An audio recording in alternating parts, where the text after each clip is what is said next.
they lack the revelation of the kingdom of God. Why do you see many believers struggling? क्योंकि उनके जीवन में परमेश्वर के राज्य का प्रकाशन नहीं है. मैं recently अभी दुबई और शारजा में था. I was recently in Dubai in Sharjah. और वो जो जगह है वो किंगडम है. And that place is a kingdom. और सुबह जब मैं उठा और मैं वचन पे मनन कर रहा था तो पवित्र आत्मा मुझे सिखाने लगा और मैं एक बहुत अलग नजरिए से किंगडम ऑफ गॉड को देखने लगा. When I woke up in the morning and I was meditating on the word, the Holy Spirit began to speak to me and show me the kingdom very differently. Okay, तो मैं चाहता हूँ ध्यान से सुनो. So I want you to hear carefully. So Sharjah में भी एक राजा है, दुबई में भी एक राजा है. There is a king in Sharjah, there is a king in ऐसे Dubai. किंगडम ऑफ गॉड में भी एक राजा है. Similarly, there is a king in the kingdom of God. Okay, प्रभु यीशु मसीह ने कहा, मैं आपको बहुत सारी आयतों में नहीं ले जा रहा हूँ क्योंकि फिर it will become more tedious. और मैं चाहता हूँ मैं आपसे बात कर सकूँ ज्यादा. I want to talk to you simply, not taking you to many verses. Okay, so Jesus said, यीशु ने this कहा, kingdom, that is the kingdom of God, does not come by external observation. ये जो राज्य है, जो परमेश्वर का राज्य है, ये बाहरी रूप से देखने से नहीं दिखता. Okay,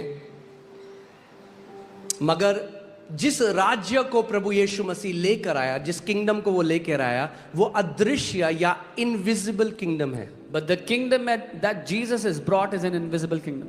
But just because it's invisible does not mean it's not real. पर सिर्फ इसलिए कि वो अदृश्य है, उसका ये मतलब नहीं कि वो असल में नहीं है. It is more real than this earth. इस पृथ्वी से ज्यादा असली है वो. क्योंकि उसी से सब कुछ बना है. Because from that, out of that is everything that exists. Amen. मैं चाहता हूं बहुत प्रार्थना के साथ प्रेयरफुली आज आपके वचन को सुनो. Hear this word very prayerfully and carefully. और यही मेरे को प्रभु बता रहा था क्यों, और यीशु ने भी ये सिखाया. मैं आपको वही अपने तरफ से कुछ नहीं ऐड करूंगा, जो प्रभु ने बोला है वचन में वही मैं आपको सिखा रहा हूं. I will add nothing. Whatever Jesus has taught, I am teaching. अगर ये चीज सीख गए, If you learn this, एक दिन भी कमी घटी नहीं देखोगे अपने you will जीवन not see lack even one day of your life. में. एक दिन भी नहीं देखोगे. Not even one day. Okay,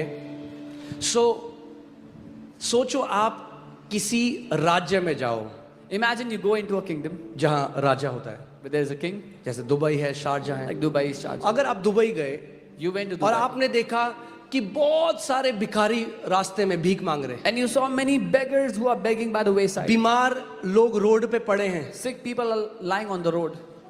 आप क्या बोलोगे, कितना अच्छा राजा है यहाँ का? What will you say? What a good king. क्या बोलोगे आप? What will you say? ये राजा अपने लोगों का ख्याल नहीं रखता. This king does not take care of his people. कितने लोग मेरी बात को समझ रहे हैं? How many of you understand what I'm saying? जब प्रभु यीशु मसीह बीमारों को चंगा कर रहा था, दुष्ट आत्माओं को निकाल रहा था, वो क्या बता रहा था? वो बता रहा था मेरे राज्य में कोई बीमारी नहीं, मेरे राज्य में कोई दुष्ट आत्मा का सताव नहीं है. When Jesus was healing the sick and casting out demons, he was telling there is no sickness in my kingdom, there is no demon torment in my kingdom. Amen. अगर सपोज आप इंडिया में थे Suppose और you were in यहाँ India पर आप struggle कर रहे थे and you were struggling here और आप दुबई चले गए, and you went to Dubai और दुबई का जो राजा है, and the king of Dubai, for example, he is very benevolent. वो बहुत ही दया से भरा हुआ है, अपने लोगों से बहुत प्यार करता है. क्या आपको लगता है कि कोई चेंज होगा आपकी लाइफ में? कितने लोगों को लगता है चेंज आएगा? let's say the king of Dubai is very merciful and loves his people. How many people think there will be a change in their life? अगर एक राजा अच्छा है If a king is good, तो उसकी प्रजा खुश होगी. his people will be happy. अगर एक राजा बुरा है If a king is तो bad, उसकी प्रजा सताव में होगी.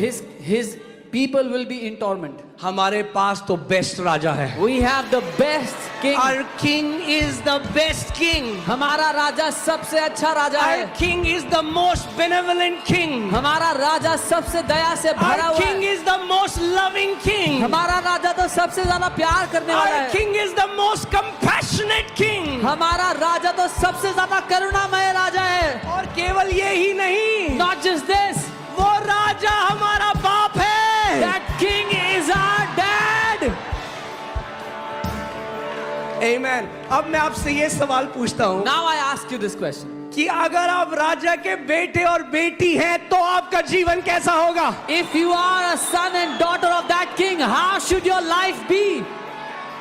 हालेलुया. कैसा होगा आपका जीवन? How should your life be? Best होगा, best. Your life will be the best अरे तो उस राजाओं के राजा के बेटे और बेटी हो आप लोग. because you are a daughter, a son of that king of kings. There are very few believers बहुत थोड़े विश्वासी हैं who recognize the kingship of Jesus. जो पहचानते हैं कि यीशु प्रभु है और राजा है. Amen. उसके राजस्व को नहीं समझते, They do not understand his kingship. धर्म की तरह लेते हैं. They take it as a religion. हाँ, यीशु भगवान है. Oh, hallelujah, yes, hallelujah, he is hallelujah. a deity. Yes, hallelujah, hallelujah. कोई मुझे बोला था लॉर्ड्स प्रेयर भाई 151 बार बोलो. मैंने कहा भैया Somebody told me you should say the Lord's Prayer 151 times. जब नहीं रेवलेशन होगा परमेश्वर के राज्य का तो ऐसी बातें करेंगे. When they have no revelation of the kingdom, this is how they'll talk. So they don't see Jesus as a king. वो यीशु को एक राजा की तरह नहीं देखते. Jesus came as a king यीशु एक राजा की तरह आया to make you a king. आपको एक राजा बनाने के लिए.